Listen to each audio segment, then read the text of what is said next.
नमस्कार। स्वागत है आप सभी का मेरे YouTube चैनल प्रेरणा में।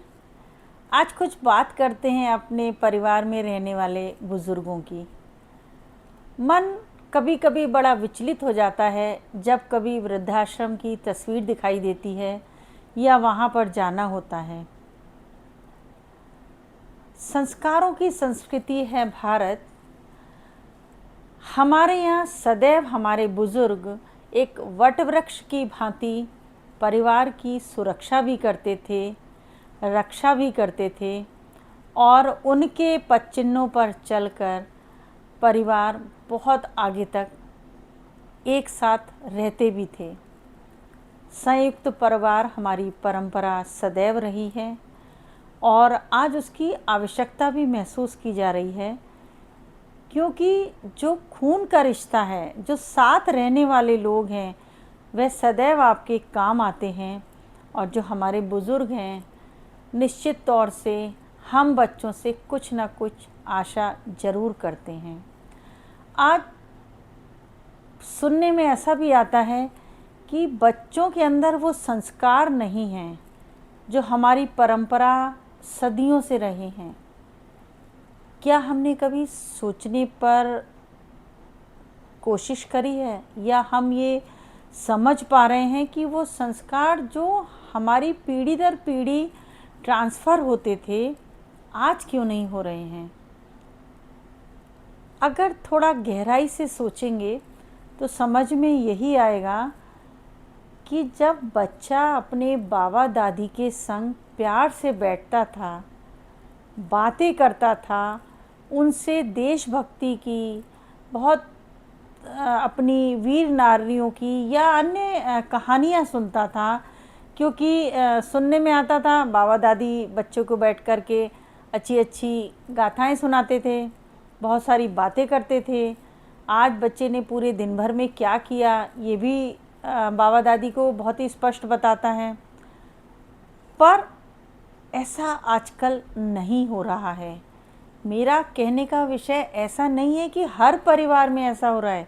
अभी भी संयुक्त परिवार हैं, पर अगर प्रतिशत के रूप में देखा जाएगा तो एकाकी परिवार बहुत अधिक हो चुके हैं। कारण क्या है? आज़ादी, स्वतंत्रता। हम अंग्रेज़ों से तो स्वतंत्र हो गए, पर हम स्वयं उस स्वतंत्रता को अपने मन में नहीं अपना पाए जो हमें पीढ़ियों से मिली आ रही थी। आज हमने आज़ादी का जो बिगुल बजाया है वह यही हो चुका है कि हमारा मन, हम कैसे चलेंगे, ये हमारी ज़िंदगी है।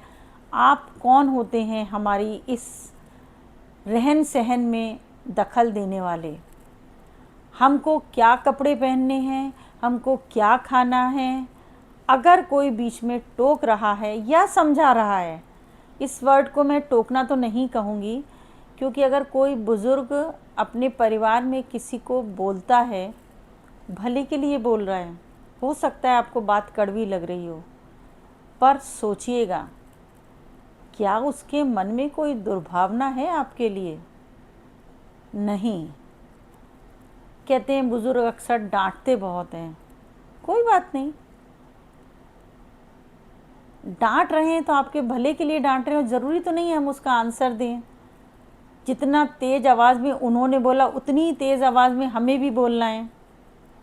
हमें उन्होंने जन्म दिया है, इतना बड़ा करा है इस लायक कि हम उनके लिए कुछ कर पाएँ।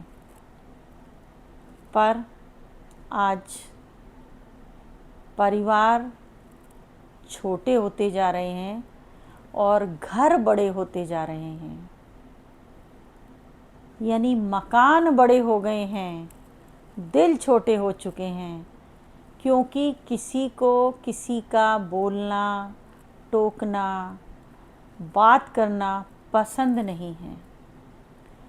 अगर घर में 3 कमरे हैं या 5 कमरे हैं, हर कमरे का अलग टीवी होता है। अब तो मोबाइल ने भी उसमें बहुत साथ देना चालू कर दिया है।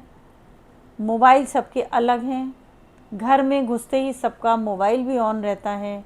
अगर अपने कमरे में बैठे हैं तो टीवी चालू हो जाता है। तो साथ कैसे बैठेंगे? साथ मिलकर खाना कैसे खाएंगे? यही विचार आज हम करने के लिए बैठे हुए हैं, बोल रहे हैं। और मेरी बहुत कोशिश भी है कि जो विचार मैं बोलना चाह रही हूँ या आप परिवारों तक, समाज तक पहुँचाना जा रही हूँ, शायद उसमें मैं कुछ सफल हो पाऊँ।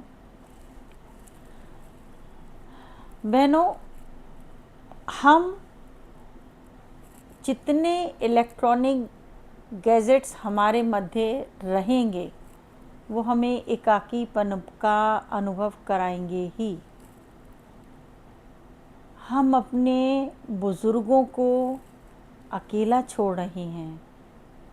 वो मजबूर हो रहे हैं वृद्धाश्रम जाने के लिए। कारण क्या है? बच्चों में वो भावना नहीं रही कि ये मेरे बाबा दादी हैं, ये मेरे नाना नानी हैं, या अन्य जो भी रिश्तों में बंधे हुए हमारे परिजन होते हैं। अगर माँ चाहे या अभिभावक चाहे तो बच्चों को बाबा दादी के संग ही खाना खिलाएं।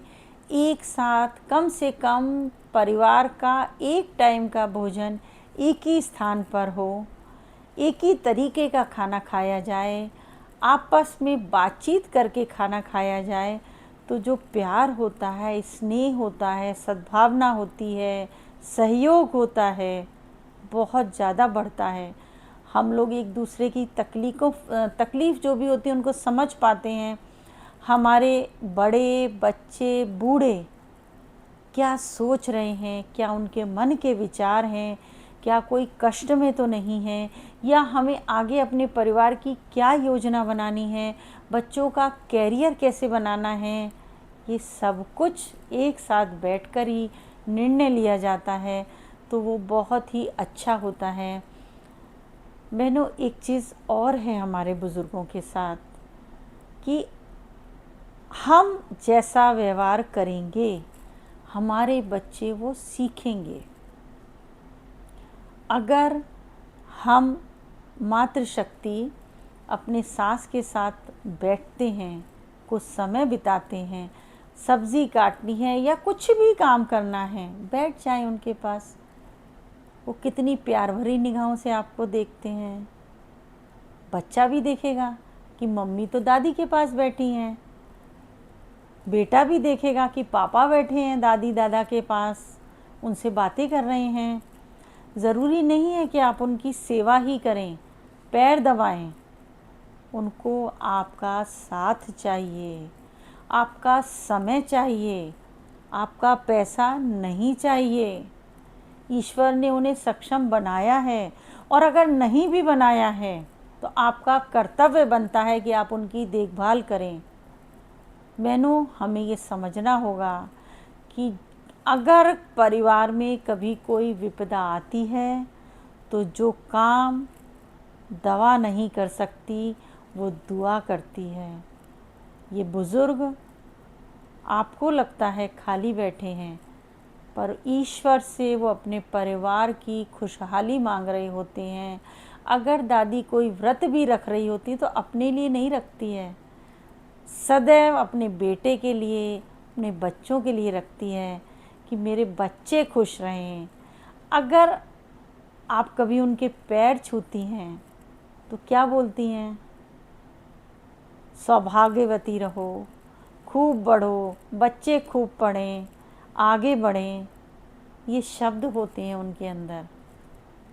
तो हमारे अंदर वो सहन शक्ति होनी चाहिए कि हम अपने घर के बुज़ुर्गों को कितना संभाल कर रखते हैं। आजकल जो क्रोधित होने वाला वातावरण परिवार में हो चुका है, या उसने मुझको ये कहा तो क्यों कहा, ये प्रवृत्ति हमें थोड़ी सी परिवर्तित करनी होगी। अपने बुज़ुर्गों का अपनाना होगा। सब कुछ जीवन में धन नहीं होता।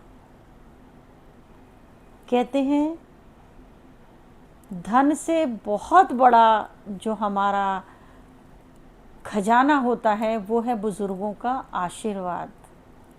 जब बुज़ुर्ग हमें सिर पर हाथ रखकर बोलते हैं तो उनकी कांपती हुई उंगलियों में कुछ दम तो नहीं होता है, पर सिर पर रखा उनका हाथ हमें ज़माने भर की दौलत दे देता है। और यह जो आशीर्वाद है, हमारे ऊपर जब विपदा आती है या हमारे बच्चे अगर कोई पढ़ाई कर रहे होते हैं, तो आपने सदैव देखा होगा ये बात कि बाबा दादी बोलते हैं, नहीं नहीं बेटा, तुम तो डॉक्टर बनोगी, तुम कलेक्टर बनोगी, तुम इंजीनियर बन जाओगी, नहीं नहीं तुम खूब पढ़ो, देखो बनोगी। कभी भी बुज़ुर्ग नकारात्मक नहीं बोलते हैं और वो उनके वचन सत्य भी हो जाते हैं।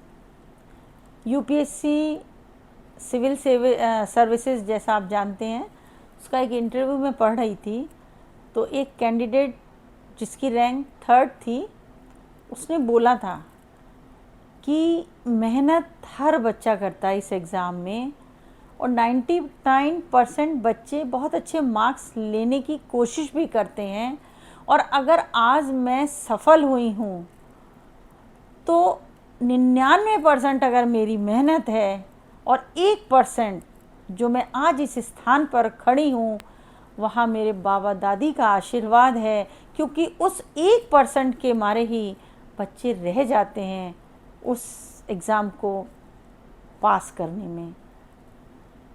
तो मेरा सबसे आग्रह है, वृद्धाश्रम बंद होने चाहिए और हमारे बुज़ुर्ग हमारे ही साथ, हमारे ही घर में, हमारे ही बच्चों के साथ उतने ही प्यार और खुशहाली के साथ रहें। हम सब एक साथ बैठें, जो हमारी पुरानी परंपरा थी हमें उसे फिर से अपनाना होगा।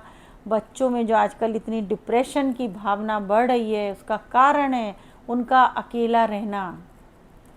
कई जगह मदर्स जॉब पर जाती हैं, वो उसकी आवश्यकता है, हम उसे नहीं रोक सकते, ठीक है, पर हमारे बुज़ुर्ग हमारे घर पर बैठे हैं, आपके पीछे आपके बच्चों की देखभाल कर रहे हैं। कई जगह हमारे छोटे छोटे नन्हे मुन्ने बच्चे नौकरों के द्वारा पाले जाते हैं, वो आपके बच्चों के संग क्या व्यवहार कर रहे हैं आपको नहीं पता।